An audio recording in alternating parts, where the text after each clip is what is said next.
FIA का इंसानी smugglers के खिलाफ क्रैकडाउन का सिलसिला जारी है। फैसलाबाद से इंतहाई मतलूब मुलजिम ताहिर नदीम को धर लिया गया है। तो आपको बता रहे हैं कि FIA की जानिब से इंसानी स्मगलर्स के खिलाफ क्रैकडाउन का सिलसिला जारी है। फैसलाबाद से इंतहाई मतलूब मुलजिम ताहिर नदीम को धर लिया गया है। मजीद इस हवाले से क्या तफसीलात हैं जानेंगे डॉन न्यूज़ के नुमाइंदे शकील कर्रार से। शकील, बताएगा इनके ऊपर और कौन कौन से मुकदमात दर्ज हैं?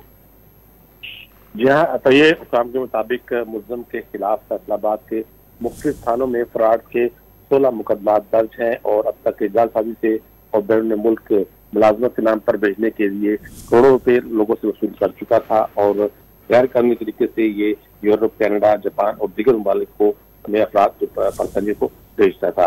जबकि मुलजिम के खिलाफ जो है वो 6 मुकदमात में चलान जमा कराया गया था और अदालती मफरूज था, अदालत से सजा हुई थी, उसके बाद मफरूज था जिस पर FIA की टीम ने इसे गिरफ्तार करके अब पुलिस के हवाले कर दिया है। और छापे के दौरान मुलजिम कब्जे से 25 पाकिस्तानी पासपोर्ट, चली बैंक मोहरें बरामद हुई है और दीगर कागजात और स्टेप्स भी बरामद हुई है। शकील कर्रार, बहुत शुक्रिया आपका तफसीली तौर पर आगाह करने के लिए।